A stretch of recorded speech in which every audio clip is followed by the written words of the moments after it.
The recent escalation in U.S.-Nigeria relations has created a pivotal moment, one that demands urgent and strategic collaboration to prevent the severe consequences of sanctions or even military action. Trump administration's ultimatum on October 31, 2025. President Trump designated Nigeria a country of particular concern under the International Religious Freedom Act. The following day, he escalated tensions by threatening military action and directing the Pentagon to prepare possible operational plans. He warned that all U.S. aid to Nigeria would be halted and hinted at intervention by the United States Africa Command if what he described as the killing of Christians continued. These threats triggered immediate economic shockwaves. The Nigerian stock exchange plunged, fears of capital flight surged, and analysts warned of fresh pressure on the naira. This is no longer just a diplomatic dispute. It is an emerging economic emergency for Africa's largest economy. A contested narrative. The situation is far more complex than the simplified framing of religious persecution. According to the Armed Conflict Location and Event Data Project, ACLED, nearly 53,000 civilians, both Christians and Muslims, have died from targeted political violence since 2009. Of 1,923 attacks on civilians in the last reporting year, only 50 were motivated by religion, as reported by Africa News. Experts emphasize a multi-layered crisis. Christians and Muslims alike have been victims of extremist attacks. Washington Times. Across northern Nigeria, most victims are Muslims, indicating the violence is not one-sided. Conflicts are driven by terrorism, insurgency, ethnic rivalries, land disputes, criminality, and resource pressures, not purely religious persecution. NPR, Atlantic Council. Farmer-herder clashes stem from competition for increasingly scarce land and water resources, not doctrinal motives. This is a complex hybrid security crisis, not a religious war. Why enhanced U.S.-Nigeria collaboration is essential. A collapse in diplomatic cooperation would be disastrous. U.S. sanctions and aid cuts would cripple Nigeria's fragile economy and weaken counterterrorism efforts at the worst possible moment. Military intervention would destabilize West Africa and risk creating the very chaos extremist groups exploit. Meanwhile, the Trump administration is already crafting a response involving the State Department, Treasury, and Pentagon. Nigeria has dispatched a high-level delegation, including the National Security Advisor, Defense Chief, and Inspector General of Police, to Washington.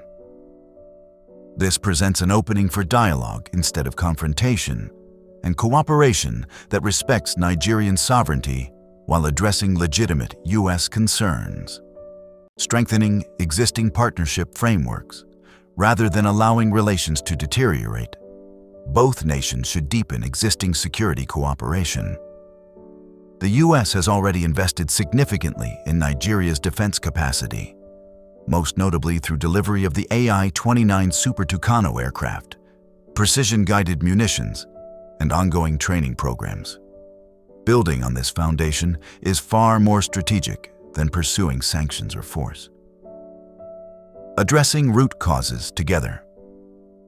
Analysts and community members attribute persistent violence to rampant corruption, limiting weapons and logistics for frontline forces, failure to prosecute attackers, porous borders that allow a constant flow of weapons to terrorist groups and criminal gangs. Washington Times. These systemic issues require long-term partnership, intelligence sharing, institutional reform, and capacity building. Areas where U.S.-Nigeria cooperation can make tangible impact. Geopolitical realities. China has already signaled its firm support for the Tinubu administration, rejecting the use of religion or human rights as pretexts for foreign interference. If the U.S. retreats, Nigeria will deepen partnerships with Beijing, reducing American influence in Africa's most populous nation and a key regional power. The geopolitical vacuum would not remain empty.